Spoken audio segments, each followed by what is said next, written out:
नहमदुहु व नुसल्ली व नुसल्लिमु अला रसूलिहिल करीम अम्मा बअद फ़अऊज़ु बिल्लाहि मिनश शैतानिर रजीम बिस्मिल्लाहिर रहमानिर रहीम या अय्युहल्लज़ीना आमनुत्तक़ुल्लाहा व कूनू मअस सादिक़ीन आमनतु बिल्लाहि सदक़ल्लाहु मौलानाल अज़ीम व सदक़ रसूलुहुन नबियुल उम्मियुल मुतीउल मुबीनुल मुईनुल करीम व नहनु अला ज़ालिका लमिनश शाहिदीन व शाकिरीन वल्हम्दुलिल्लाहि रब्बिल आलमीन। या खुदा बहरे जनाब मुस्तफ़ा इमदाद कुन या रसूल अल्लाह अज़ बहरे खुदा इमदाद कुन या शहीद करबला या दाफ़िए करबो बला गुल रुखा शहज़ादे गुलगो कबा इमदाद कुन गौसे आज़म बमने बेसरो सामा मददे क़िबले दी मददे काबे ईमा मददे बगिरदा बे बला उफ्ताद कश्ती मदद कुन मदद कुन मदद कुन या मुईन अद्दीन चिश्ती कादरियम नारे या गौसे आज़म ज़नम दमज़ शेख अहमद रज़ा खां कुतुब आलम ज़नम बलग़ल उला बिकमालिही कशफ़त दुजा बिजमालिही हसनत जमीउ ख़िसालिही सल्लु अलैहि व आलिही। करूं तेरे नाम पे जां फिदा न बस एक जां दो जहां फिदा दो जहां से भी नहीं जी भरा करूं क्या करोड़ों जहां नहीं। जिसको अपने नबी से जितनी मोहब्बत का एहसास हो कोशिश करें उतनी ही आवाज के साथ रसूल और आले रसूल की बारगाह में दुरूद और सलाम की डालियां निछावर कर लें। पढ़ें बावाज़े बुलंद अल्लाहुम्मा सल्ली अला सय्यिदिना व शफीइना व नबीना व मौलाना मुहम्मदिन मअदिल जुदी वल करम व आलिहि व अस्हाबिहि व बारिक वसल्लम सलातु व सलामुन अलैका या रसूल अल्लाह सल्लल्लाहु तआला अलैहि वसल्लम। मुअज़्ज़ज़ हाज़रीन इकराम, निहायत ही मुबारकबाद के मुस्तहिक हैं आप लोग कि आज हमारी और आपकी महफिल की मेजबानी आले नबी औलादे अली के जरिए हो रही है। जी माशाअल्लाह माशाअल्लाह। और मैं अगर आप अपने हवाले से आज कहूं तो तकरीबन 21 साल 22 साल के बाद मुझे कुर्सी पे बैठ के भी ऐसा लग रहा है जैसे आज सबक सुनाने का मौका पड़ गया है। इसलिए कि मेरे उस्ताद गिरामी हज़रत अल्लामा मौलाना मुफ्ती फरीद साहिब क़िबला दामद अली मिंबर पे बैठे हुए हैं। आज तकरीर तो बड़ी बात करते हुए भी घबराहट हो रही है। मैं सबक सुनाने की नीयत करके बैठ गया हूं, लेकिन हजरत बड़े मुशफिक बड़े मेहरबान।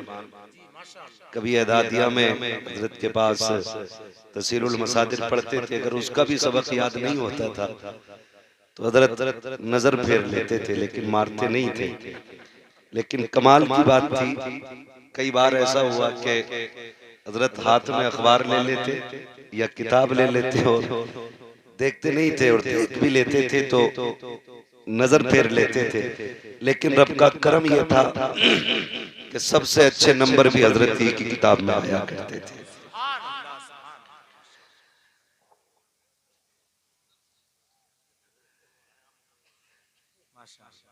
दुआएं बड़ी चीज है, इनकी जूतियों की खाक का सदका है।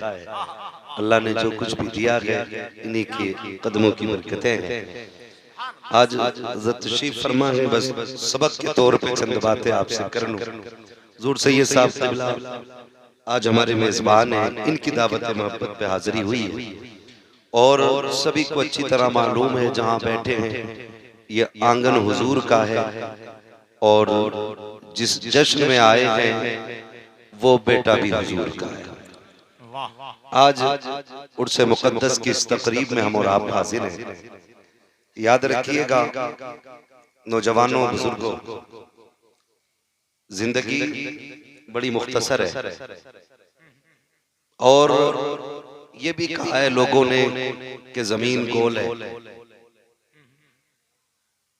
और ये भी कहा गया है कि जिंदगी में हर इंसान को हर हालत से गुजरना पड़ता है। आज सुख है तो कल दुख भी आएंगे, आज दुख है तो कल सुख भी आएंगे, आज खिजा है तो कल बहार आएगी, आज बहार है तो कल खिजा भी आएगी।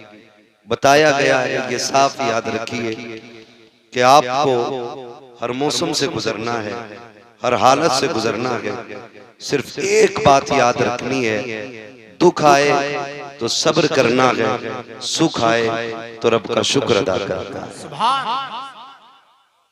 बस इतना सबक याद करना है। दुख आए तो सब्र करना है, सुख आए तो शुक्र करना है। इसलिए कि रब बड़ा बेनियाज है, वो किसी को दे के आजमाता है और किसी से लेके आजमाता है। आजमाइश सभी की होनी है, सारे ही आजमाए जाएंगे, हम सबको आजमाइश से गुजरना है। बस अल्लाह से ये दुआएं किया करे, मालिक जब इम्तिहान की घड़ी आए तो साबित कदम रखना। हमने पूरी जिंदगी भले शुक्र के कलमे जबे हों, हमने पूरी जिंदगी उसके कर्म की तस्बीह पढ़ी हो, कहीं ऐसा ना हो इम्तिहान की घड़ी आ जाए और हमारी जबान से नाशुक्री के जुमले निकल जाएं तो पूरे जिंदगी के शुक्र पे पानी पड़ जाएगा। ओ भाई मेरे अजीज, मौत अगर एक हकीकत है तो इससे भी कड़वी सच्चाई ये है कि हमें अपने किए का हिसाब देना है। ये याद रखिएगा, अपने किए का हिसाब देना है।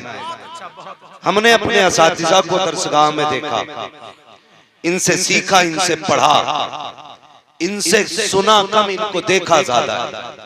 हमने इनकी शफकतें देखी, इनका प्यार देखा, इनके उसूल देखे, इनके ज़ाब्ते देखे। फिर ख्याल आया कि ये बात जो इमाम ने रखी, मेरे इमाम ने उस्ताद को मुकद्दम किया और कहा था, मेरे उस्ताद, माँ बाप, भाई बहन, अहले वुल्दो अशीरत पे लाखों सलाम। आपने पहले उस्ताद को मुकद्दम किया है, आप पहले रखा है उस्ताद को। क्यों? क्योंकि समझ में आया बाप जिंदगी देता है, उस्ताद जिंदगी सवारा करता है। ये जिस सहन में आप बैठे ना, ये मदरसा है। गालिबन ये पूरा मदरसे ही की आदत है जहां पे आप बैठे हुए हैं। और अल्लाह वालों का काम होता ही ये है कि बंदे को दुनिया से उठा करके खुदा तक पहुंचा दिया जाए। मैं चंद कड़वी बातें आपसे करूंगा और पहले प्रूफ के तौर पे बता दूं, मैं तुम में सबसे पक्का बरेलवी हूं। कोई ये ना समझे ये बरेलवी होके कितनी कड़वी बातें कर रहा है। ये मैं आपको समझा दूं, अल्लाह वालों का काम ही होता है बंदे को खुदा तक पहुंचा देना। लेकिन हमारी कौम ने क्या समझा? हमारी कौम ये समझती है कि वली का काम होता है तावीज देना,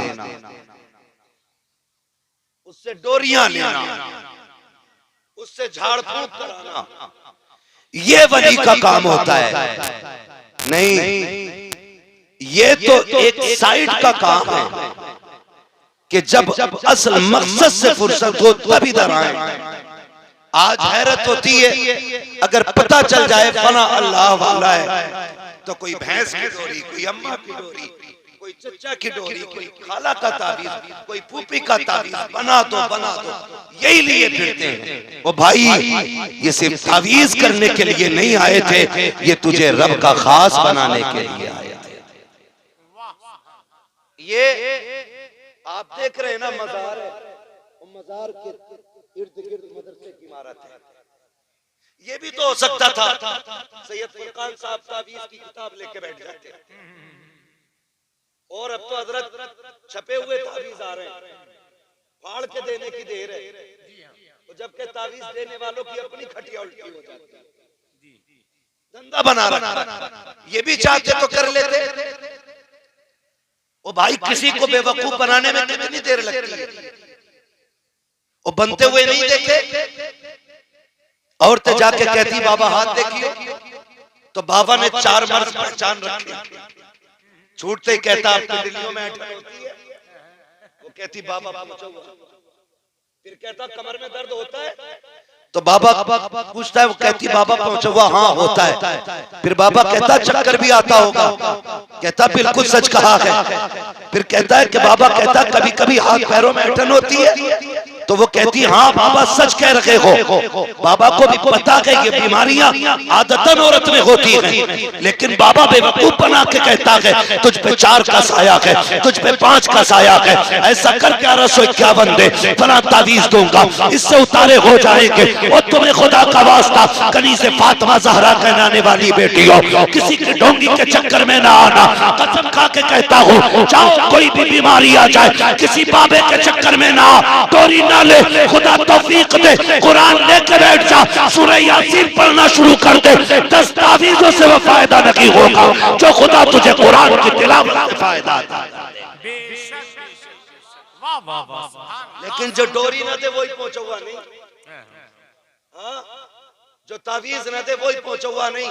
सुनो, कई सनीचर ऐसे जो कहते हैं फकीरों और मौलवियों की लाई ना लगे, कपड़े उतार दे तो जुए निकले, 6 महीने नहीं नहाता।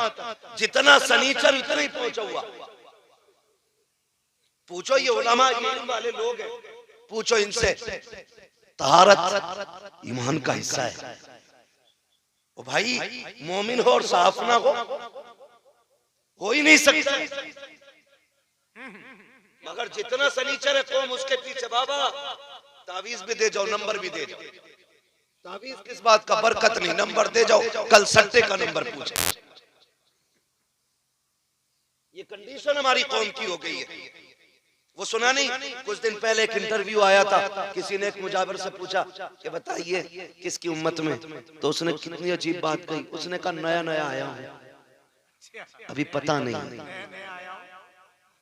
ये मुजाविरों की कंडीशन। इंटरव्यू सोशल मीडिया पे मौजूद है। ऐसे लोगों को मज़ारों के ठेके दे दिया जिन्होंने कौम का बेड़ा गर्क कर दिया है। एक कह रहा जो भी आता खाली न जाता। ऐसे दम में अल्लाह ने मेरे बरकत रखी है, दाढ़ी मुझ कुछ नहीं। मैंने कहा क्या पढ़ता? कहता मैं सिर्फ 2 पढ़ता हूँ, या हसन या हुसैन। अच्छा, जिसे नाम लेने की तमीज ना हो वो शिफा का ठेका लिए बैठा है। धोखों से निकलिए। जिसके पास इल्म नहीं वो वली हो ही नहीं सकता। क्या बात? इसलिए कि विलायत ही इल्म से इब्तिदा होती है। विलायत या तो इल्म अताई होगा या कसबी होगा। कतई इल्म ना हो और वली हो, मानते ही नहीं। अगर कोई हाथ में सरसों जमा दे और अगर इल्म नहीं है ना, तो वो जादूगर तो हो सकता है, वली नहीं हो सकता। इन धोखों से निकले हम, इन धोखों से निकले। और 70 साल से ऊपर हो गए मुल्क आजाद हुए, हमने कितने उलमा पैदा किए। अब ऐसी ऐसी शख्सियतें कहां मिलती हैं बताएं? अब इल्म से तवज्जो हटती जा रही है लोगों की। अगर पढ़ने पढ़ाने की बात तो कही जाए तो कह रहे क्या मिलेगा लड़के को पढ़ा के? 3000 5000 बस।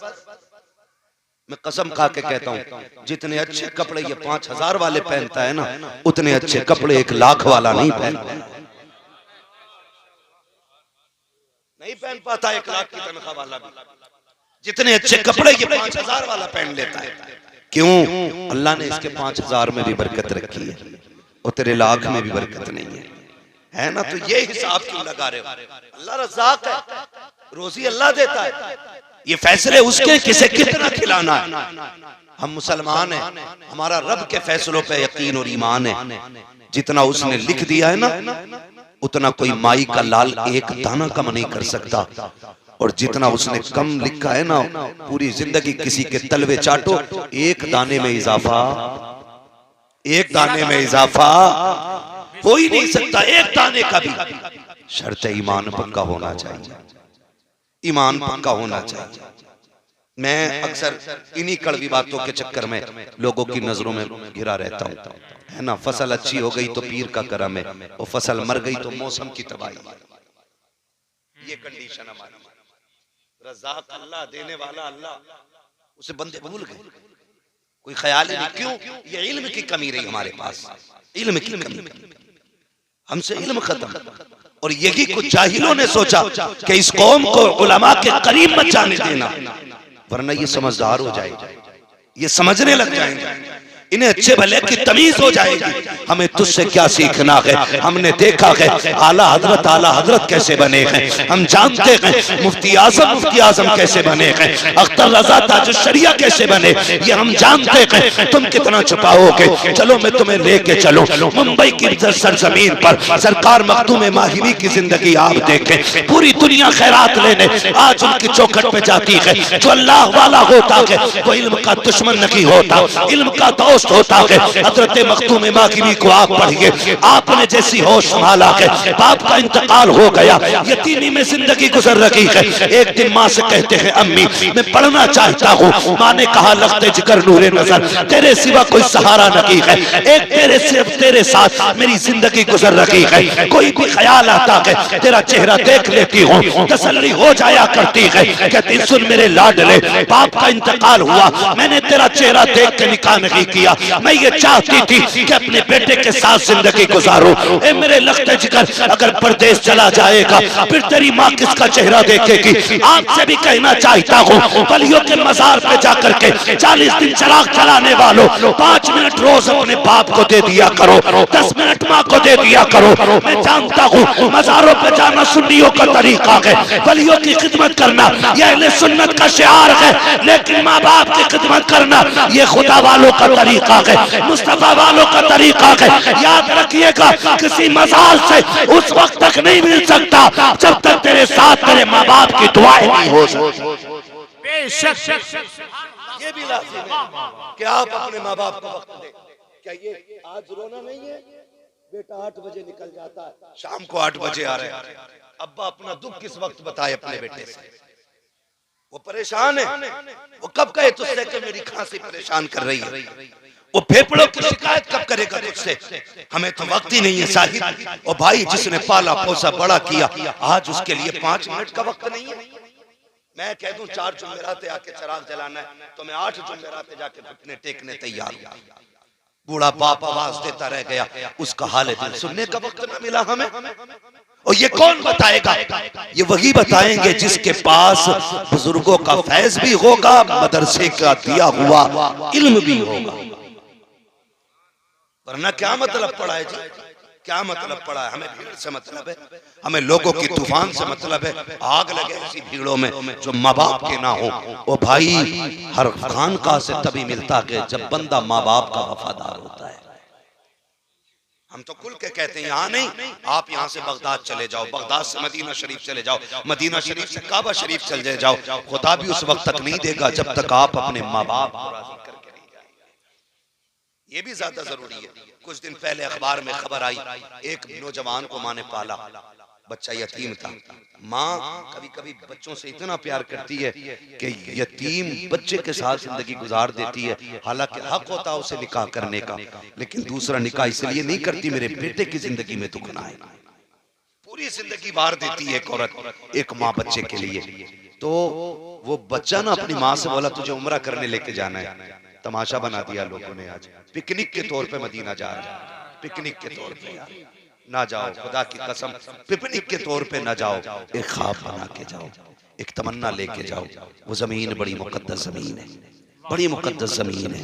हरम की जमीन और कदम रख के चलना। अरे सर का मौका है वो जाने वाले है, खुदा करे जाएं जिंदगी में एक बार जरूर जाएं, लेकिन इतना भी ना जाएं कि उस जमीन का अदब भूल बैठे। बहुत ज्यादा कहीं जाने से भी ना उसकी कदर महसूस कम करने लगता है बंदा। कभी आप देखें मेरे सरकार मेरे उस्ताद गिरामी मौजूद हैं, मैं पूरी जिम्मेदारी के साथ कहता हूँ, अमीर ना और गरीब, अमीर जिस अदब से मदीने जाता, गरीब जिस अदब से मदीने जाता है ना, अमीर उस दर्द से मदीने नहीं जाता है। क्यों? अमीर ये हिसाब लगा लेता है कि हाँ अगले साल फिर आ जाएंगे, अगले महीने फिर आ जाएंगे। लेकिन गरीब जब जाता है ना पूरी पूंजी लगा के जाता है। हाँ उसकी तो हिम्मत भी नहीं होती कि बाबे जिब्रील में जाए। वो कभी कोने से लग के खड़ा होता है, कभी दूर से हुजूर के बाजार की जियारत करता है। उसे डर सताता बेअदबी ना हो जाए, कहीं ये जिंदगी का पहला और आखिरी सफर ना हो, ये सोच के वो कांप जाता है। और अमीर अल्लाह माफ करे, मैं जाने से मना नहीं करता, मगर इतना जरूर कहूंगा खुदारा जाना ना तो अदब के साथ जाना, अदब के साथ जाना। खुदा अगर उस जमीन पे ले जाए ना किस्मत से, तो कभी उनका हरम देखना, कभी अपने कदम देखना है। वो कहा था मैं कहाँ हूँ ये समझ लूं तो उठाऊं नजरें, दिल जो संभले तो मैं फिर गुंबदे खजरा देखूं। ओ भाई इस अदब से वहां जाओ, इस अदब से वहां जाओ कि उस जमीन का एहतराम होना चाहिए। आज तो माफ कीजिए, बीवी के गले में हाथ डाल के पीछे काबा है और सेल्फी लेके डाल के कह रहा दुआ करना अल्लाह सफर कबूल करे। गैरत नहीं आती, सफर को आग तो यही लग गई जब तूने हरम में खड़े होकर बीवी के गले में हाथ डाला। वो तेरी है, इससे इनकार नहीं, निकाह हुआ है उससे, मगर अदब भी तो कोई चीज होती है यार। हम बाप के सामने बीवी के बिस्तर पे नहीं बैठ सकते, माँ के सामने बीवी के साथ नहीं बैठ सकते, तो हरम में जाकर के गैरत नहीं आती। माफ कीजिए, अब तो एक ट्रेंडिंग और चल रहा है मसला, निकाह कर रहे हैं मस्जिद नबी में बैठ करके निकाह। मैं आपको बताऊं हालात भाई हो क्या गया है, सिर्फ झूठी शोहरतों के लिए, वरना अकीदा तो ये है कि हुजूर वहां से यहां का भी देख लेते। कलेजा टुकड़े टुकड़े हुआ जब ये देखा ना, एक ने निकाह किया और निकाह के बाद फौरन दुपट्टा पलट दिया। ये उलमा बैठे, जब तक निकाह ना हो जाए बीवी गैर महरम है। हाँ, वहां तमाशे, निकाह हो गया, गुंबद खजरा पीछे और फोटो डाले जा रहे हैं, दुआ कीजिए निकाह हो गया है, तुझे हो क्या गया है, अदब किधर चला गया है, आज तू जा रहा है। कर बरेली का अहमद रजा गया था, उसके जाने का भी तरीका देखो। शहर मदीना से पहले पहले जूते उतार दिए थे, हरम की हद से पहले जूते उतारे, नंगे पैर चले थे। किसी ने कहा था अहमद रजा ये अरब की जमीन है, मजाक ना समझना, पैर में पत्थर लगेंगे, पैर फट जाएंगे। इमाम अहमद रजा ने कहा था पैर में पत्थर लगे तो पैर फटेगा, जूती पहन के जाएंगे तो बेअदबी की वजह से कलेजा फट जाएगा। दुनिया ने देखा था नंगे पैर जाने वाला अहमद रजा, जब पैर में कांटा लगा आप बैठ गए, पैर का कांटा निकाला, रोने लग गए। किसी ने कहा बरेली के पठान जरा ये तो बता दे, एक कांटे से रो दिया, इसका दर्द इतना है। तब मेरे इमाम ने कहा था दर्द कांटे का नहीं है, दर्द बेअदबी का है। मैं ये सोच के रो दिया ये शहर नबी का कांटा है और इसकी नोक बड़ी नाजुक है। अहमद रजा का तलवार ये चुबा था, अगर नोक टूट जाती अहमद रजा कयामत में इसका हिसाब आका को कैसे दे। वाह वाह, हो क्या गया, क्या बात है, जा रहे तमाशे करके आ रहे, बंद करो ये तमाशे। अमीर हो माना के दौलत है तुम्हारे पास, आप कहीं भी जा सकते हो, कम से कम हुजूर के शहर का तो अदब करो, हुजूर के शहर का तो अदब करो। वहां भी बेगैरती की इंतहा कर दी। खुदा ले जाए ना कभी, मैं फिर कहूंगा मेरे यार, खुदा ले जाए तो जिंदगी का आखिरी सफर समझ के जाना और वहां हाल दिल हुजूर से कहना है, दुनिया से नहीं। बंद कर देना मोबाइलों को एक बक्से में, जितने तुम जमीन पे रहो, बस ये सोच के वहां घूमना है हम हर घड़ी हुजूर की नजरों में, हर लम्हा हुजूर की नजरों में। वरना तो बार बार लोग जाते खाली आ जाते, कई बार बंदा एक बार जाता है मुकद्दर जाग जाते। वो एक हजाम था, नाई, बाल काटता था, बाल जब वो हज करके वापस आया ना तो वो आंखें बंद रखता था, काम छोड़ दिया। किसी ने कहा जी साहब जब से मदीने से आए हो आंखें बंद क्यों रखते हो? उसने कहा यार राज है, राज रहने दे। कहा नहीं बताइए ना कि बात क्या थी।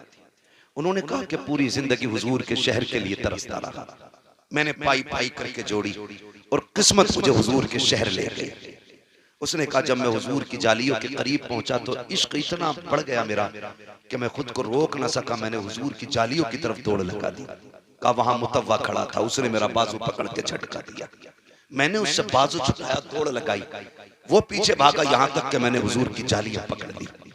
कहा जैसी जालियां पकड़ दी उसने इधर से खींचा, मैं उधर पकड़े हुए, उसने इतनी सख्ती से मेरे हाथ पे डंडा मारा कि मैं बेहोश हो गया। वो कहता इधर बेहोश हुआ हूं, आंख इधर बंद हुई है, उधर दिल की आंख खुल गई है। मैं बेहोश होके गिरा, बस फिर क्या गए, हुजूर सामने आ गए। वो फरमाते सामने सरकार थे, मेरा हाथ पकड़ा है हुजूर ने, और एक हाथ नीचे से एक ऊपर से, और यूं हाथ फेर के कह रहे हैं दर्द हो रहा है। मैंने कहा हुजूर आने नहीं दे रहे थे ये लोग। तो हुजूर मुस्कुरा के कह रहे थे आंसू ना बहा, यार तक आने के लिए चोट खानी पड़ जाती है। वो बूढ़ा कहता है कि बस मेरी आंख खुली और मैं रोता हुआ वापस आया। कहता आज भी इस उम्मीद में आंखें बंद करे रहता हूं, काश फिर से वो लम्हा हो जाए, फिर से हुजूर आ जाए, फिर से मुस्तफा की ज़ियारत हो जाए। ओ भाई ये है इश्क मुस्तफा। खुदा ले जाए तो अदब से जाना, अदब से जाना। आज भी हुजूर सबको देख रहे, सबकी सुनते हैं मुस्तफा। हाँ अल्लाह तौफीक दे तो करे। मैं कह रहा था खुदा तौफीक दे मदीने जाना तो अदब से जाना, लिहाज कीजिएगा। मैं बस आपसे इतना कहूंगा, आज ना कोई भी काम दुनिया के लिए ना करें, दुनिया के लिए ना करें। हम सारे काम दिखावे के करते हैं, दिखावे के करते हैं। बस मैं मौजू पे पलट के आऊं, वक्त बड़ी तेजी से गुजर रहा है।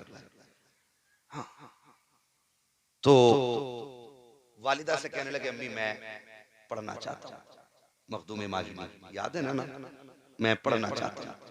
आज तो लोग टांग खींचते हैं अगर कोई पढ़ाने का काम करना शुरू कर दे। मदरसे बनाए तो लोग कोई एप्लीकेशन दे देता है, कोई थानों में मुखबरी करता है। हजरत ये देखा लॉकडाउन हुआ, कोरोना का दौर गुजरा ना, तो कुछ लोग चुपके से बच्चों को कुरान जिनके 17, 18, 20 पारे हो गए थे, उनको हमारे उलमा ने ना जब घर में पढ़ाना शुरू किया ना, तो कुछ शैतान फितरत लोग ना फोन करके कह रहे देखो इनके यहाँ 10 बच्चे पढ़ रहे हैं। मैं कभी कभी सोचता हूँ जो मदरसों के मुखालिफ है, जो मस्जिदों के मुखालिफ है, जो कुरान के खिलाफ रहते, वो किस मुंह से हुजूर के सामने जाएंगे? मेरी समझ में बात नहीं आती। जन्नत भी उन्हीं की है, कौसर भी उन्हीं का है। अभी भाई हमारे गुलाम गौस गजाली ने पढ़ा था कि फकत इतना सबब है इनेकादे बज़्म महशर का कि उनकी शान महबूबी दिखाई जाने वाली है। नाज़िर रज़ा साहब बड़े नकीब है, ऐसे हजारों शेर इनको आते होंगे, लेकिन नहीं आया तो अभी हमारी समझ में नहीं आया। हमें तो खतीब वो चाहिए कि जो हंसा दे, चटकुले सुना दे, मूड बन जाए। जलसों में मूड बनाने ना आया करो, खुदा तौफीक दे तो जलसों में तकदीर बनाने आया करो। बहुत दिन हो गए मौज लेते लेते, खुदा करेगी हमारी आपकी जिंदगी का आखिरी जलसा हो और सूरज सुबह का न देखे। नसीब वाला होगा वो जब आखिरत में किताब खुलेगी, पूछा जाएगा आखिरी महफिल कौन सी थी, तो कहा जाएगा तेरे महबूब की महफिल सजा के बैठे थे। हमारी इब्तिदा अज़ान से हुई है, इंतहा नमाज पे होनी है। तो ये मौके जिंदगी में बार बार नहीं मिलते। होगा कोई पठान, जमींदार, चौकीदार, औकात उसकी जूती बराबर, जो हुजूर का नहीं है वो किसी का नहीं है। सीधी सी बात, जो हुजूर का नहीं वो किसी का नहीं है। इसलिए कि सारी जिम्मेदारी चौकीदारी हुजूर की टोकरों से चले। अकड़ने की जरूरत नहीं, सिर्फ दुआएं मांगा करो अल्लाह हुजूर का बना दे, हुजूर का बना दे। मखदूम माँ की कहते अम्मी अगर तू मेरे बगैर नहीं रह सकती तो मैं इल्म के बगैर नहीं रह सकता। ये इश्क था, ये इल्म था और ये इश्क था। आज कहते क्या करेंगे मौलवी बनके इमामत, तुझसे किसने कहा कि इल्म इमामत के लिए होता है? तुझे नहीं पता है इल्म मुस्तफा और खुदा के करीब कर देता है। वरना लाओ कोई ऐसा जमींदार जो कहे मरते टाइम कुरान नहीं चाहिए। हमने बड़े बड़ों को देखा जो चंदा मांगते टाइम मुंह बिगाड़ देते। ओ सैयद साहब ये मदरसा इसलिए खोला है ताकि बच्चे पल जाएं। ये चंदा इसलिए कर रहे हो जलसे का ताकि साल भर का खर्चा चल जाए। क्यों इतना दे दिया तूने कि जो इनके घर का साल भर का खर्चा चलेगा? इतना दे दिया इनके बच्चे पल जाएंगे। सुन और कान खोल के सुन, कोई भी आलिम, कोई भी दीन वाला तेरे टुकड़ों पे नहीं मदीने वाले के टुकड़ों पे भला करता है। और हम तो कहते हैं तेरे टुकड़ों पे पले गैर की ठोकर पे न डाल, झड़कियां खाएं कहां छोड़ के सदका दे।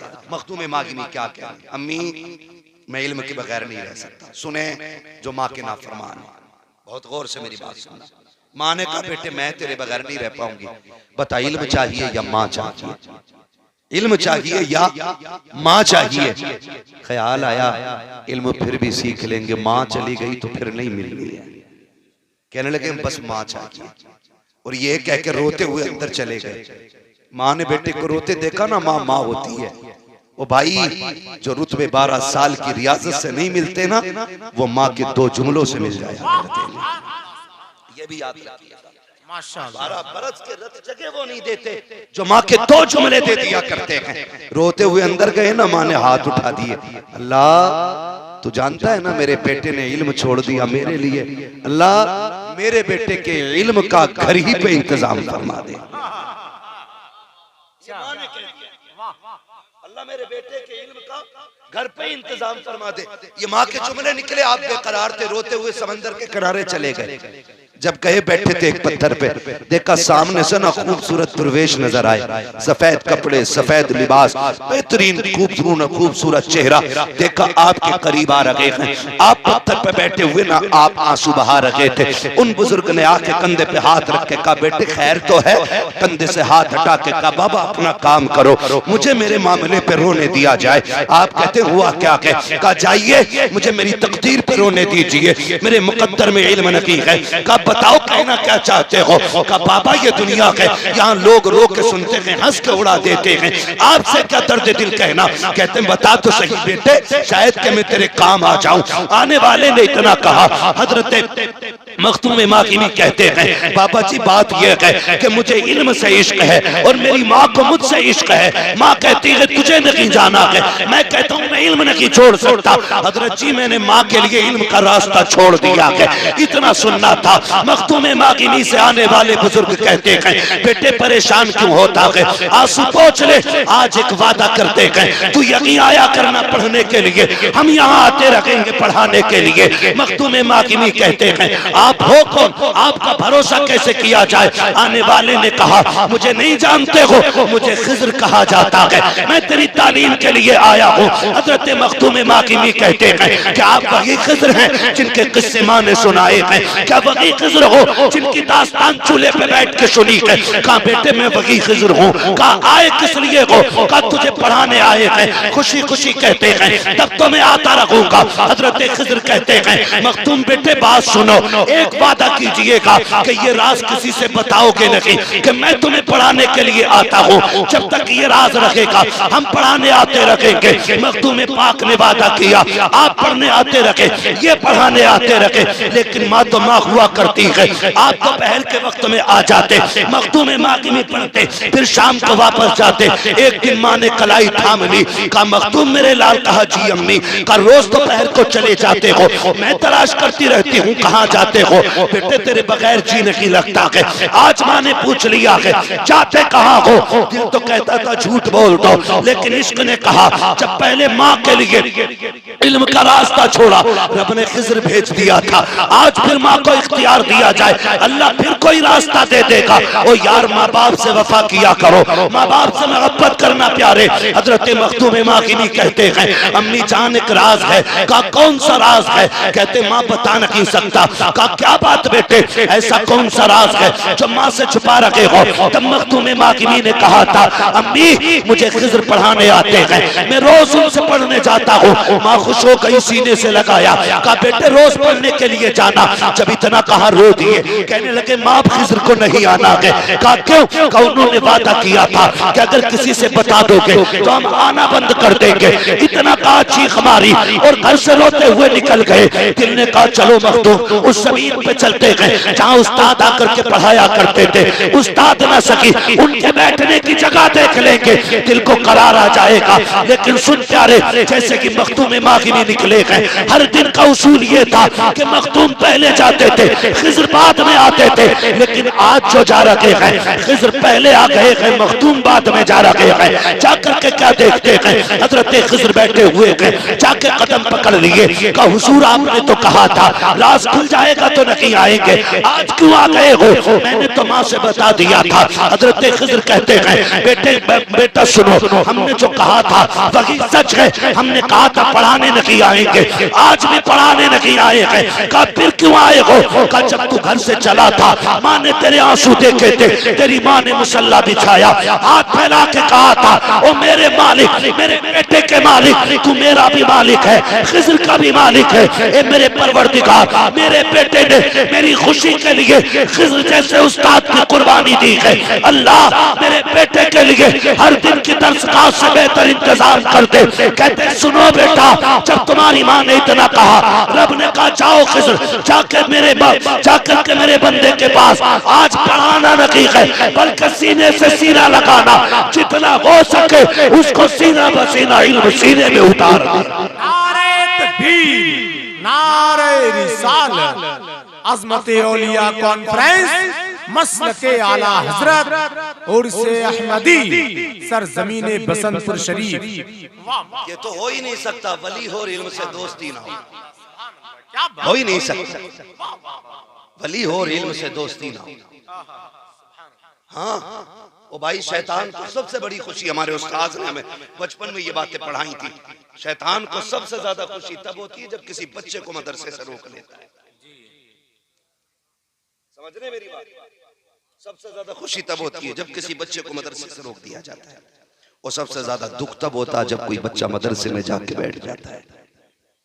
हम नहीं जानते मदरसा क्या है, हमारी आंखें नहीं खुली। आंखें तब खुलेगी जब हॉस्पिटल में होंगे। हमें तो करोड़ों रुपए की जायदाद पे बड़ा घमंड था ना कि ये करोड़ों की संपत्ति है, बेटा ऐसा इंजेक्शन लगवाएगा कि हम मरते मरते कूद के खड़े हो जाएंगे। खुदा की कसम, जब अल्लाह गिराता है ना, कोई माई कलाल उठा नहीं सकता है। ये याद रखिए। आज हम कितनी जलील करते हैं, हमारे उस्ताद गिरामी बैठे, ये तमाम तर उलमा बैठे, मदरसों की जिंदगी हमने देखी। मदरसे कफील होते हैं हमारे, और ये मदरसों की देन है जो आज सरों पे टोपियां सलामत है। ये मदरसों की अता है जो आज चेहरों पे दाढ़ियां सलामत है। अगर मदरसे ना होते तो आज कोई जनाजा पढ़ाने वाला नसीब नहीं होता। बताओ क्या वजह है जो दुनिया तुम्हारे मदरसों के पीछे है? क्यों बंद करना चाहते मदरसों को? क्यों जेलों में डालना चाहते उलमा को? जानते हैं ये दो चीजें बंद कर दो, एक उलमा का मुंह और दूसरे मदरसे, फिर इस कौम को तबाही से कोई नहीं बचा सकता है। यही वजह है जो हमें बंद करने की कोशिश की जाती है। अल्लाह भला करे इन तमाम उलमा का। पहले से बेटों के मदरसे कसरत से होते थे, अब तो बेटियों के मदरसे भी कसरत से हो गए। रोक के तो दिखाओ कितना रोकोगे। हाँ भाई, कोशिश करें हम अपनी जिंदगी के दुख होता है, गैर खिलाफ बोले मदरसे के तो समझ में आता है कि भाई ये दुश्मन है मदरसों का। लेकिन जब अपनी बंदा यानी खुदा का कलमा पढ़ने वाला, हुजूर का लाए हुए दीन का दावा करने वाला कहता हूँ जी ये मदरसे खाने पीने के बस चोंचले हैं, तब आग लगती है पेट में। यहाँ 4 दिन लेट के देख बेटे, अगर छठी का दूध याद ना आ जाए तो बात करना। क्या बात? फजर में उठ के 2 मिनट नंगे पैर चल ले तो इसका सर फेफड़े सारे जाम हो जाते। सलाम करते हैं मदरसा चलाने वालों को, सलाम है इन पढ़ने वालों को जो पूरी सर्दी ठंडे फर्श पे बैठ के कुरान पढ़ के गुजार देते, नज़ला तक नहीं होता है। वजह क्या है? वजह यह है कि मदरसे वाले सिर्फ तेरे मेहमान नहीं, ये मदीने वाले के मेहमान होते हैं। ये वजह, यही वजह है। हाँ, अगर फोन कर देना कोई कि वो मदरसे की रसीद है तो फोन पहले तो हजरत देख के काट देता, मुफ्ती फरीद साहब का फोन है, चंदा ना मांगे, ऐसे फोन रख दे, फिर उठा कहेगा अगले जुम्मे हजरत भेज देना किसी को, तेरे बाप के नौकर हैं भेज देना। ये उलमा है, वरना सुनो अंजाम में बता दूं, याद रखना अल्लाह कहता है ये जो घमंड का सरिया गर्दन में डाल रखा है ना, इसे आज निकाल ले, वरना अगर मैं गर्दन तोड़ूंगा कोई माई कलाल सीधी नहीं कर पाएगा। ये जो मुंह बिगाड़ के कहता है ना जी ये भी टाइम नहीं है, और उलमा खड़े रहते हैं काउंटर पे, ये मकतबे चलाने वाले लोग खड़े रहते हैं, और हमारी कौम उन चोर पीरों से खुश रहती है जो ज़कात भी खा जाते हैं और फितरे भी खा जाते हैं, खैरात भी खा जाते हैं। पहले नजराने थे पीरों के, अब तो ज़कात खैरात भी वो ले गए। बताओ जब चोरों को सब दे दोगे तो मदरसों को क्या दिया? क्या गलत नहीं कह रहा हूं मैं, ये मदरसे वाले लोग 10-10 रुपए की रसीद लेकर घूम रहे हैं। पीर साहब जिसके यहाँ 4 मुर्गियां नहीं पड़ रही हैं, वो 10-10 लाख के चंदे इकट्ठे कर रहे हैं। जहां दीन का काम हो वहां खर्चा करो जी, शोहरत के लिए नहीं, एक बंदे ने रसीद कटवाई एक साहब की, 3 लाख रुपए दिए। कहा क्यों दिए? कहा वो फेमस आदमी है इसलिए दिए। मैंने कहा तेरे पड़ोस में कोई मदरसा नहीं चलता? उसने कहा चलता तो है लेकिन वहां देते तो कौन जानता। मैंने कहा नादान है तूने मौलवी को इसलिए दिए ताकि फेमस आदमी को देख के तू भी फेमस हो जाए। काश तूने गरीब इदारे को दिए होते, दुनिया जानती ना जानती मदीने वाला मुस्तफा तुझे पहचानने लग जाता। जहां देना था वहां दे ही नहीं पाए, जहां शोहरत थी वहां जाके डूब गए। हाँ जी, ऐलान कराओ ये ना मोहतानी है, मोहतानी। ऐसा कोई बंदा है जो नहीं चाहता कि रूह आसानी से निकल जाए? सब ये चाहते हैं ना कि रूह आसानी से निकल जाए। हमारे तो मिस्र भी इतने अच्छे रहते हैं, हमारी तो तमन्ना भी ये रहती है। वो कहा था ना किसी ने, इतना तो कर्म करना ऐ चश्मे करीम आना, जब जान लबों पर हो तुम सामने आ जाना। है ना, हम उस लम्हे की तलब करते हैं और जिंदगी उनके वारिसों से लड़ते हुए गुजर गई, दीन के खादिमों को गाली देते हुए गुजर गई। किस मुंह से हुजूर का सामना करेंगे? क्या तुमने नहीं देखा अल्लाह ने जिन्हें गिराया? जाओ कभी हॉस्पिटल जाओ, आईसीयू वार्ड देखना जाकर के, वहां गरीब नहीं अमीर पड़े होते, अमीर पैसे वाले लोग, ऑक्सीजन लगी है मुंह पे, सांस भी नहीं ले पा रहा है, मुंह खुला का खुला ही है। ये वो है जो कहता था मौलवी को बैठाओ अभी टाइम नहीं, ये वो है जो कहता था अगले जुम्मे आना, ये वो जो देख के रास्ते बदल देता था। आज किधर गई तेरी दौलत? कहां गया तेरा पैसा? कहां गया तेरा खुमार? कहां गया तेरा गुरूर? ला निकाल के कौन बचाएगा? जाते हैं ना रिश्तेदार, कोई जूस ला रहा, कोई केले ला रहा, और देखो आईसीयू में झांक के आंसू टप टप गिर रहे। कौन है? सेठ साहब है। ये क्यों आंसू गिर रहे? गोया ये कह रहे आज ये जूस क्यों लाए हो? आज मुझे इसकी जरूरत नहीं है। ये फल क्यों लेकर के आए हो? इसकी जरूरत नहीं है। क्या चाहिए? कहते कोई ऐसा बंदा ले आओ जो सूरह यासीन का पानी पढ़ के दे के चला जाए। आखिरी सांस में याद आई ना यासीन शरीफ। ओ भाई, खुदा तौफीक दे तो अपने पीछे ऐसे पेड़ लगा दो, ऐसे पेड़ लगा दो कि इधर आंखें बंद हों, उधर खुदा की रहमतों का सिलसिला जारी हो जाए। और ये कब बनेगा? ये कब होगा? गारंटी है भाई। मैं भी किसी बाप का बेटा हूँ, मेरे भी औलाद है, आप भी किसी के बेटे, आपकी भी औलाद है। मैं अगर पूछ लूं, कोई बंदा बताएगा तुम्हारे परदादा की कब्र कहाँ है? ईमानदारी से 90% लोगों को परदादा की कब्र मालूम नहीं। ये सच्ची बात होगी भाई, गलत कह रहा हूँ?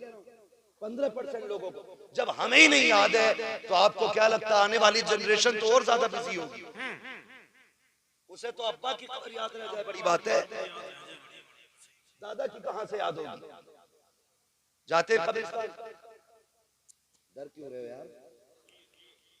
हाँ कह दोगे अभी थोड़ी चले जाओगे, तो जाया करो, जाया करो। जाते कब्रिस्तान, जो खुद नहीं जाता उसे 4 लोग कंधे पे लेके जाते हैं, मगर फर्क इतना है जो खुद से चल के जाता है वो लौट आता है, और जो कंधे पे जाता है फिर वो लौट के नहीं आता है। आला हज़रत कहते हैं हाय गाफिल वो क्या जगह है जहाँ 5 जाते हैं 4 फिरते हैं, है ना? 5 जाते हैं 4 फिरते हैं। जाते नहीं कब्रिस्तान। देखो सर नहीं लाओ, पढ़ा लिखे लोग हैं, अब तो हर कोने में स्कूल है, अब तो सारे लोग पढ़ रहे हैं। जाते स्कूल, पढ़े हुए लोग नहीं है ना, तो फिर मुंह से बोलिए कब्रिस्तान देखा है? कब्रें देखी है? इतनी ऊंची होती है ना। कुछ भाइयों ने हाथ उठा दिया ऐसे, वो धोखे में हो गया, मसला कोई नहीं। कब्रें देखिए, कब कब जाते? जुमे वाले जरूर जाया करें। फरमाया गया जो जुमे के दिन माँ बाप या बाप या माँ या इनमें से किसी एक की कब्र की ज़ियारत करता है, अल्लाह उस बंदे को अगर जहन्नमी होता है तो जन्नती बना देता है। जिसकी कब्र की ज़ियारत में इतनी बरकतें हैं, उसके चेहरे की ज़ियारत में कितनी बरकतें हैं। उधर नहीं जाने, बस इतना समझ लें। जाते कब्रिस्तान, सारी कब्रें सलामत होती है कि कुछ गली भी होती है, बैठी भी होती है, कुछ में तख्ते दिखाई देते, गारंटी है अपनी पक्की रहेगी। बोलो, बोल सकते हैं इधर वाले लोग? गारंटी है कि अपनी सलामत रहेगी? नहीं ना, 1-2 बारिशें झेल जाए बड़ी बात, तीसरी में बैठ जाती है। और जिनके लिए हलाल हराम कमा के बचा के रखा, इसकी वफा जानते हो? जिस चादर को ओढ़ के मरोगे ना, ये तेरा बेटा उस चादर को ओढ़ेगा नहीं। उतार के फकीर को देख के कहेगा लो इसको नहीं ओढ़ना, इसमें अब्बा मरा था। कुछ जगहों पे नाजिर भाई चारपाई उठा के बाहर रख देते, कहा नहीं इस पे नहीं सोना, डर लग रहा है। उस चारपाई पे सोते हुए डरेगी दुनिया। इनके लिए तुमने हराम इकट्ठा किया, जब मरने के बाद तो क्या सांस रुकते कि तेरे नहीं रहते, फिर तो बाप को छूते हुए डरते हैं। मैं पूछना चाहता हूँ, जो तेरे मुंह में लुक में चबा के खिलाता रहा, ये तेरा गैर तो नहीं था? जो तुझे कंधों पे बैठाता रहा, ये तेरा दुश्मन तो नहीं था? आज ये मर गया है, इसके बदन को छूते हुए तुझे डर लग रहा है। कपड़े उतारने वाला और आएगा। इतनी बेवफा दुनिया है ये गुस्ल भी देने तेरे अपने बेटे नहीं आएंगे, गुस्ल देने वाला और होगा, कफन पहनाने वाला और होगा। जब जनाजा चलने लगेगा, एक बार कंधे दे के पीछे हट जाएंगे, सोचेंगे हक अदा कर दिया है। जब कब्र में उतारने की बारी आएगी, सगे बेटे उतरने को तैयार नहीं होते, कहते फूफा तुम उतारो, खालू तुम उतारो। आज हो क्या गया है? ये दुनिया की बेवफाई है। इसके लिए खुदा से झगड़ा ना करना, मुस्तफा से नाराजी मोल ना लेना। ये बड़ी बेवफा दुनिया के, जब मिट्टी डालने पे दुनिया आती है, एक एक सुराख तलाश करके बंद किया जाता है। कहीं पे घास डाली जाती है, कहीं पे कपड़े ठूसे जाते हैं, एक एक कोने को तलाश करके बंद कर दिया जाता है। तेरे अपनों को 5 मिनट का वक्त नहीं है तेरी कब्र पे खड़े हो सके। ओ मुस्तफा को नाराज करने वालों, जरा दिल पे हाथ रख के बताओ, जब आखिरी तख्ता लगेगा तब अंधेरे का आलम क्या होगा? दुनिया छोड़ आएगी। कोई कहता बिरयानी ठंडी ना हो जाए, कोई कहता कौरमा ठंडा ना हो जाए, कोई कहता प्लेटें कहां से आएंगी, सारे खाने में लग जाते हैं। तेरे सवालों से किसी को लेना नहीं है। तेरी कब्र की जिंदगी का मतलब सारे भूल जाते हैं। कसम खा के कहता हूँ, जिनके लिए तुमने अल्लाह रसूल को नाराज किया, ये मिट्टी डाल के आ जाएंगे। अगर तख्ता लगने के बाद तेरी कब्र में तेरा सहारा बन के अगर कोई आएगा, तो वो ज़हरा का बाबा होगा, हसनैन का नाना होगा, बगी होगा, जिसके मदरसे को जिसका घर कहा जाता है।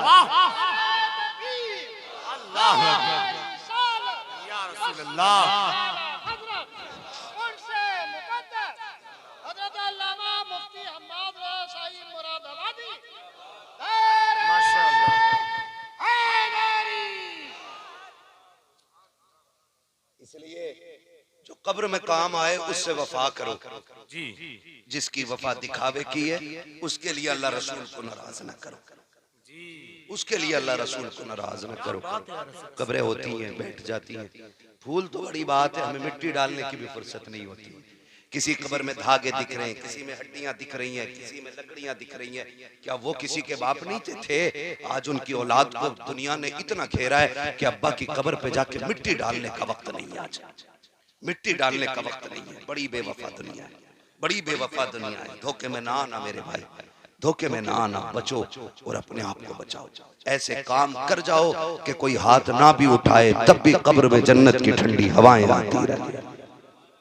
ऐसा काम बता दूं, हमारे यहाँ एक उसूल है नादिर भाई, कि जब कोई मरता है ना हजरत, तो सबसे पहले मार्केट जाके ना कुरान की पेटी का दिया होता है। जी यही होता ना, कुरान की पेटी का दिया, और उस पे लिख देता बराए ईसाले सवाब चुम्मन खां, मद्दन खां, अच्छन, किसी का नाम हो तो बुरा ना मानना। मैं काली मिसाल के तौर पे इसे समझाने के लिए ले रहा हूँ। ये ना सोचा मौलवी जीते जी मार गया भाई। अल्लाह आपकी जिंदगी में बरकतें करे और आपका साया आपकी औलाद के सर पे दराज फरमाए। बड़ी दौलत होती है माँ बाप की भी। बस आखिरी लम्हों में चंद बातें मैं कह जाऊँ आपसे। तो एक पेटी ले आते, वो पेटी ला के ना उस पे अब्बा का नाम डाल के मुसल्ले के सामने रख लेते। 5 टाइम आके पेटी पे अब्बा का नाम पढ़ रहे। आप कुरान पढ़ने की 1 मिनट फुर्सत नहीं, खाली अब्बा का ही नाम पढ़ता। ये हमारे अब्बा के नाम की पेटी है। ये मेरे उस्ताद गिरामी तशरीफ फरमा, मैं कसम खा के कहता हूँ, रखे रखे सवाब नहीं मिलेगा। पढ़ेगा कोई तभी सवाब मिलेगा। और कई गांवों में तो कुरान की पेटियां इतनी हो गई हैं कि मुसल्ले तक आ गई। मेहराब में पेटियां, इमाम बाहर हो गया, इधर सजदा करता तो कभी कोनी खड़बड़ा जाती है पेटी में, कभी टोपी लग जाती है पेटी में जाके, लेकिन पेटियां ही पेटियां, पढ़ने वाला कोई नहीं। वो रखे रखे जिन पारों को दीमक खा गई है। जरा दिल पे हाथ रख के बता, अगर कुरान शफाअत करने का हक रखता है तो क्या शिकायत करने का हक नहीं होगा उसे? क्या वो ये नहीं कहेगा अल्लाह से कयामत में कि ये रोज आता था, मुझे पेटी में पैक करके चला गया, कीमत खाती रही, इसे मुझे खोलने का भी वक्त नहीं था?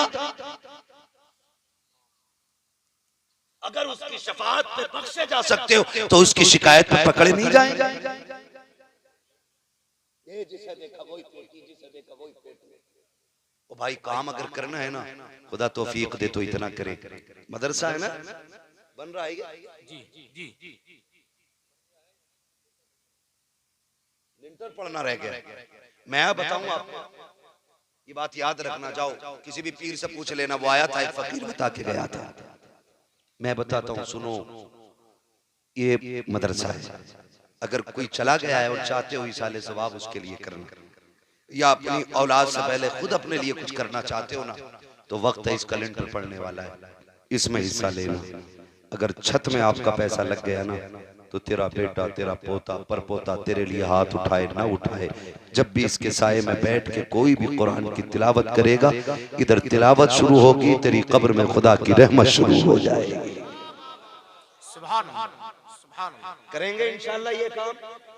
नौजवानों, जीते जी कर जाइए, जीते जी कर जाइए, अपनी जिंदगी में वो काम कर जाओ जो तुम किसी के मोहताज ना करे। बेटा फाता नहीं करता तो ना, कोई कब्र पे आना नहीं चाहता तो हमारे लिए हुजूर का घर काफी, हुजूर का घर काफी है। क्या तुमने नहीं देखा इदारे में, हम जिस इदारे में पढ़ते अल-जामिअतुल कादरिया, सरकार गवाह है इस बात के कि जब हम पढ़ने के फजर में उठते थे, बड़ा ठंडा पानी होता था, ठंडे पानी से वुजू करके पढ़ते थे, कमाल की बरकत थी उस ठंडे पानी में भी।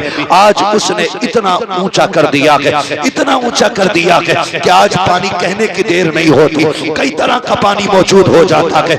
ये मदरसे की बरकत होती है। मैं ये बताना चाहता हूँ, आप जरा गौर कीजिएगा प्यारे, सब ये चाहते हैं मरने के बाद राहत मिले, कब्र में सुकून मिले, तो सुनो ये इदारा है, यहाँ पे बच्चे कुरान पढ़ेंगे, तालीम हासिल करेंगे। खुदा तौफीक दे, अपनी जिंदगी में फ्रिज लगवा दीजिएगा, अपनी जिंदगी में पंखे लगवा दीजिएगा, ताकि जब भी कोई कुरान पढ़ने वाला बच्चा यहाँ बैठ करके पंखे के नीचे कुरान पढ़ेगा, उधर गर्मी का असर होगा, उधर पंखा चलेगा, ठंडी हवा करके उस कुरान वाले को ठंडा करेगी, उधर जन्नत की हवा आके तेरी कब्र को ठंडा करती चली जाए।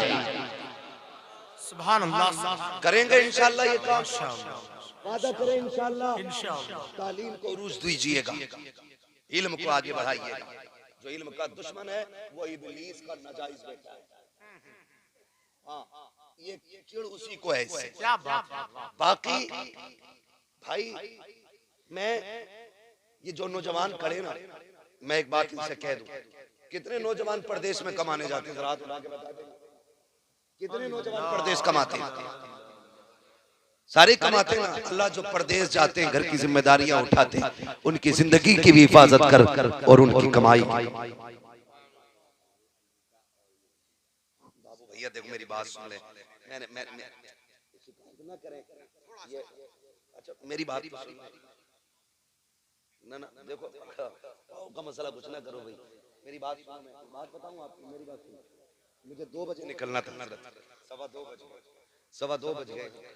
क्या करो शरीफ भाई, मसला ऐसे ही है ना, थके हुए भी है, सफर भी है, वाकई छोटा मोटा कोई नहीं होता, वक्त लग जाता है। आप कहाँ से हैं?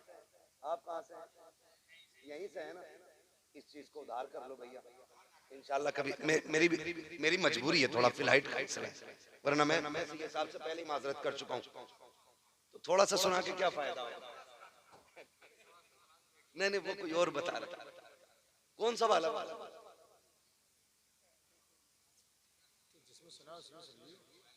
तो मोबाइल में सुन लेते, मोबाइल में भी नहीं कुछ सुना है ना थोड़ा भैया यार बैठ जाओ यार गद्दा।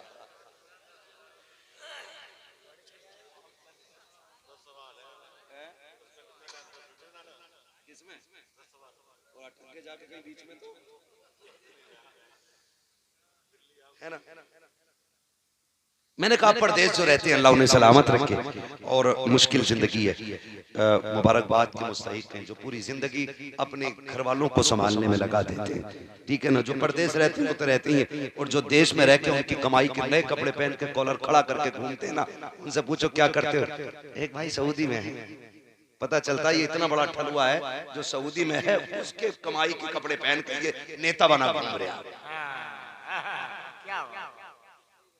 हाँ हज़रत, और जब वो 10 साल में पलट गया सरकार तो वो जीरो का जीरो ही है। पता चला ये नेताजी खा गए सारी कमाई, उसे बिल्कुल चूनी करनी है। तो उनके साथ इंसाफ किया करो जो 8 साल 10 साल वतन से बेवतन रहते हैं। मुश्किल होती है वतन की कसम से, वतन की जो परदेश की ईद है ना, वो अपने यहाँ की मौत से भी ज्यादा बदतर होती है। इनका दर्द समझा करें, इनका ख्याल रखा करें। जब परदेश से अगर लौट के आया करें ना, इनकी जिम्मेदारियां ये हैं घर वालों की कि उनके लिए उतना बचा के रख दे ताकि वो यहाँ आके इज्जत की रोटी खा सके, ठीक है ना। तो मैं जो कह रहा था जो लोग परदेश रहते हैं उनसे मेरी गुजारिश है, रहते ना दुआओं की सबको जरूरत होती है कि नहीं? बोलो, आपसे होते रहते। एक नौजवान एसी फिटिंग कर रहा था, इधर बहराइच साइड का नौजवान था, गिर गया, मर गया। ठेकेदार ने कहा कि नहीं मैंने बुलाया ही नहीं था काम। ये दुनिया बड़ी मतलबी है, जब तक सांसें चल रही हो आप काम के हो, मर गए आपको पहचानते भी कोई नहीं। सुने, आप फिर वो बीमा करो जिस बीमे की गारंटी मदीने से आया करती है। मैं आपसे बता दूं, अगर परदेश रहते हो ना, अपनी कमाई का कुछ हिस्सा मदरसे पे लगाया करो, कुरान वालों पे लगाया करो, सिर्फ इतना आप दे दें। और मदरसे वालों की जिम्मेदारी है, ये बच्चों से इतना कह दें कि जिसने ये दिया कि उसके लिए हाथ उठा दे। कसम खुदा की कहता हूँ, एक नौजवान ने मुझे फोन करके कहा हजरत वो दुआ करना जरा, कल गाड़ी एक्सीडेंट से बच गई। मैंने कहा क्या हुआ? बोले आंख लग गई थी, काफी दूर तक सोते सोते चला लिया। मैंने कहा अच्छा, रोड भी सीधा था, का जजमेंट भी अच्छा था, नींद में भी स्टेयरिंग नहीं बहका। मैंने कहा पगले, नींद में तो बड़े अच्छे अच्छे गिर जाते हैं, तुझे क्या लगता है कैसे बचा? मैंने कहा बता करता क्या? उसने कहा जब भी चक्कर लगा के घर आता हूँ ना, तो मैं अपनी कमाई का कुछ हिस्सा मदरसे के बच्चों पे खर्च करता हूँ। मैंने कहा तेरे तजर्बे ने नहीं बताया, तुझे कुरान वाले की दुआओं ने बचा लिया था। क्या बात है। वक्त कम है बेटे, वक्त कम है, बस सुनने जरा सी बात है ना। तो मैंने ये बात कही, इसलिए आपसे गुजारिश है आप जो है ना दुआओं का जखीरा इकट्ठा करें, और अब वापस बाहर जाते हैं ना तो अपनी हिफाजत के तौर पे दुआओं वाले लोग रखें, दुआएं वाले लोग रखें। मैं थोड़ा सा जिक्र छेड़ के खत्म कर दूंगा मेरे भाई, ठीक है ना। मैं बस खत्म कर दे रहा हूँ। मौलाए कायनात मौला अली है, तहज्जुद का वक्त है, घर से निकले, साथ में शहजादों को लिया। नहीं दूसरा वाला वाक़या है ना, सवाल वाला नहीं, वो तो शहादत वाला मैंने शुरू कर दिया था, सवाल वाला।